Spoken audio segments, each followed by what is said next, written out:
Look, as we have a question, physical quantities can be classed as a vectors or as a scalars. The question is, which pair of a quantity are both vectors? Kinetic energy is a scalar. All forms of energies are scalar. Elastic force is there. The force is there, so it means it will be a vector. Momentum, it has a direction vector. Time is a scalar. Velocity is a vector. Electric field strength, that is a vector. Quantities have a specific direction. Weight of an object is a vector. Temperature is a scalar. So we want the one which is having both vector quantities. So option C is the right answer for this. If you see the question, in a question, a student is given a reel of a wire. The reel will be like several, like meter, at least a meter will be there because it is completely coiled. And it has a diameter of a 0.2 millimeter. So it's a, for a micrometer screw gauge, it can measure 0.01 millimeter accurately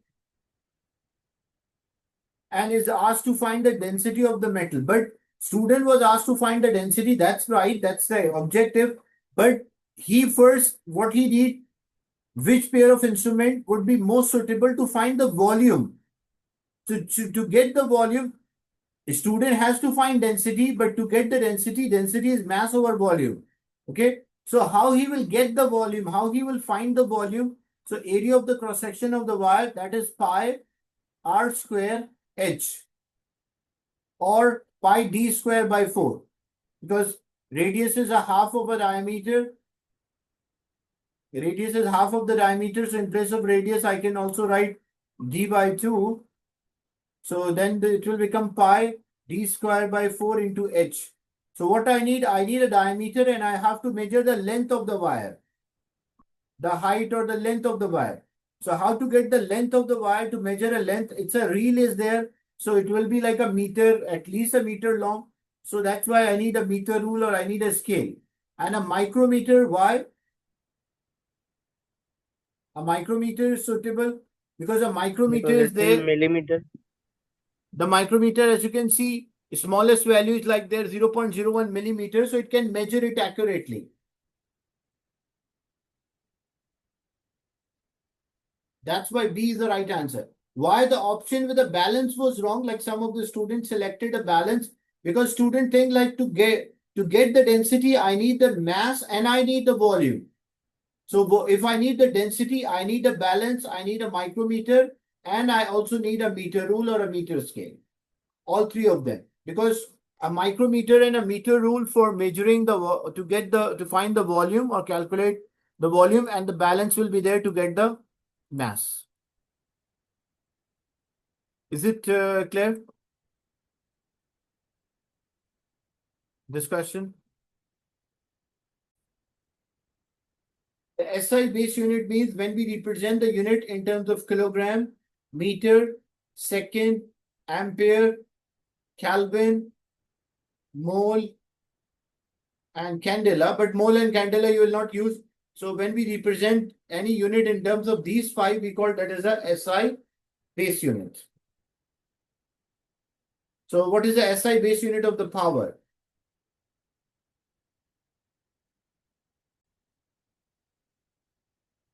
So when we see the options, different options are given. So the correct one is C for this. But how we'll get C as the right answer or a right option? Look, first thing, we'll write the formula for the power. What is the formula for the power? Power is work divided by time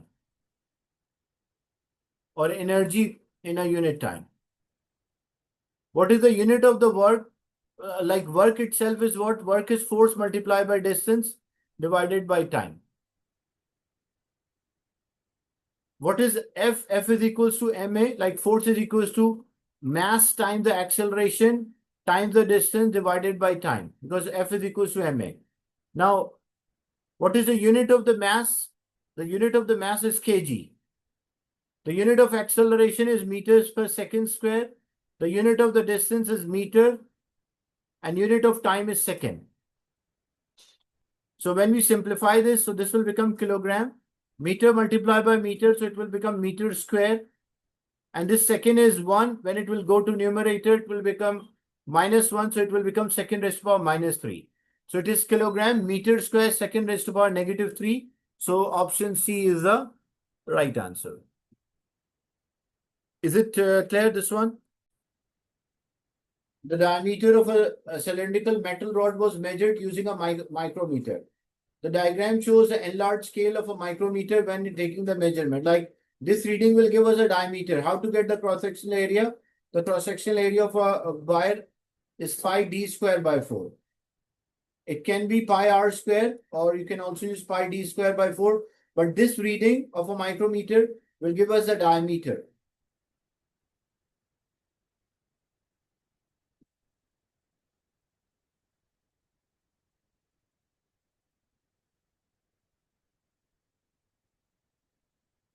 Use the chat to answer.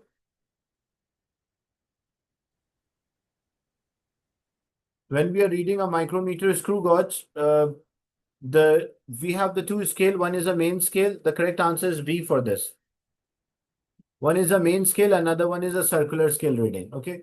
So this is called a main scale reading, and this is a circular scale reading. Main scale reading is the last point which is visible to us. Like example, this is 2.52, like this is 1.52, 2.53, and this is 3.5. So the formula for reading a micrometer is a main scale plus the circular scale times the 0.01 millimeter. That's a formula. So what was the main scale reading? The main scale reading was 3.5. What about the circular scale reading? The line which coincide with the main scale. So this is the line which coincide with the main scale. So 31st line coincides. So we write 31 times 0.01. When we simplify, so this will be 3.5 plus 0.31. When we add, it will be 3.8 millimeter. But 3.8 millimeter is the diameter. But the question is not what is the diameter. What is the question? The question is what is the cross-sectional area? So after getting a diameter, you need an area. So how to get the area? To get the area of cross-section of a wire, it's pi. If a diameter is given, then pi d square by 4. If a radius is given, you can use pi r square. So it will be pi, which is 3.14. D is a diameter, which is 3.81 square, and then divided by 4.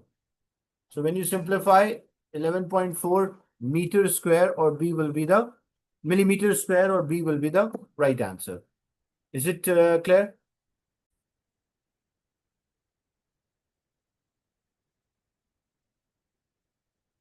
So the correct answer for this one is B. So why B is the right answer, as you can see here? That when we check a displacement, it is a vector quantity, acceleration. So both are vector. Force is a vector. Kinetic, all forms of energies are scalar. Power is a scalar. Speed is also scalar. So both are scalar. Work is scalar. All forms of energies are scalar. So we need one with a vector and another one is a scalar. That's why B was the right answer.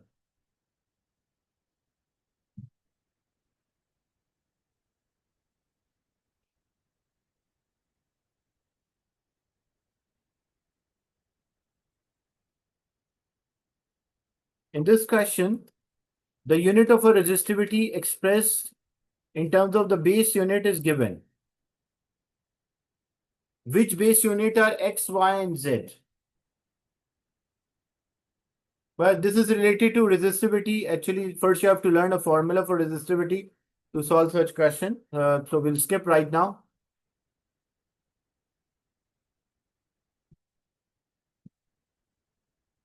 Question 17. Which row in SI base quantity with a correct unit?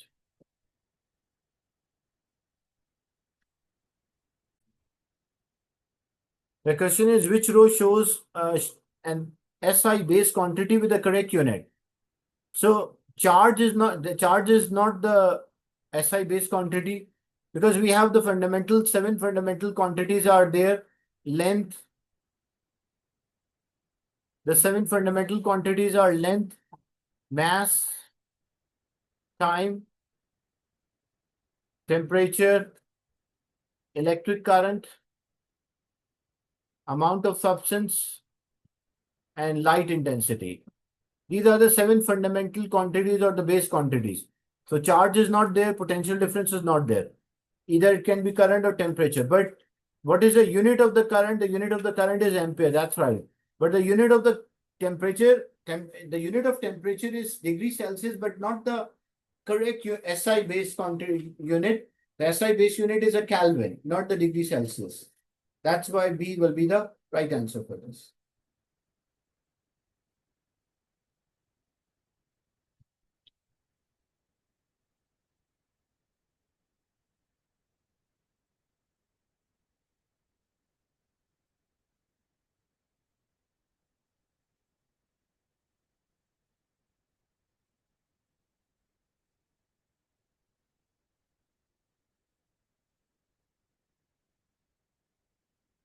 Our next topic will be the percentage uncertainty.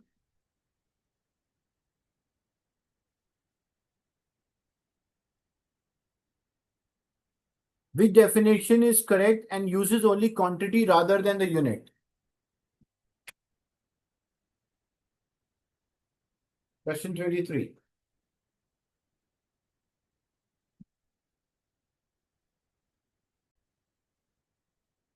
So when we check the option, the density is a mass because we need only the quantities, not their unit. So it should be mass per volume, not cubic meter. Cubic meter is the unit, not the quantity. Potential difference is energy per unit charge, not the current. So that's why it is wrong. Pressure is force per unit area. So force and unit are the quantities. That's right. Speed is a distance traveled per unit time, not second. Like it should be time. So C will be the right option here.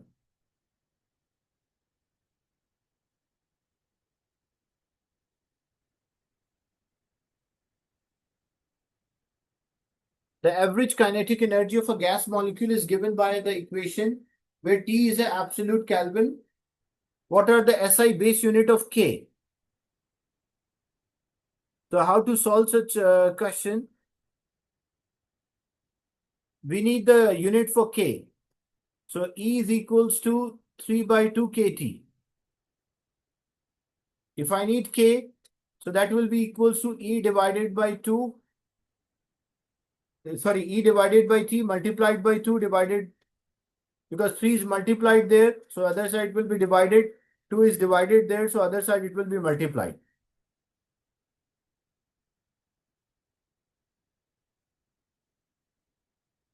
Now, when we get the value for like the K, the unit 3 and 2 and 3 are the numbers, so they're numbers fixed, so we don't have to bother about unit. What about E? E is the energy, unit of energy is joules. And what about the unit of temperature, Kelvin? But joule is not the SI base unit. So joules itself is what? So joules divided by Kelvin. Joules is not the SI. So joule itself is Newton meter. So we can write Newton meter in Kelvin. And Newton is also not the SI. It is kilogram meter second raised to power minus 2. So in place of Newton, we can write kilogram meter second raised to power minus 2 multiplied by meter divided by Kelvin. So when we further simplify, so this will become kilogram meter square second raised to power minus 2 divided by Kelvin. This will move in numerator.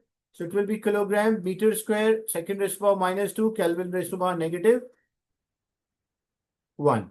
So kilogram meter square second raised to power minus 2 and Kelvin raised to power negative 1. So it matches with option D. Is it clear, this example? Yes, sir. These questions are common. You will find in the past papers writing the base unit from the equation. So repeated questions are there.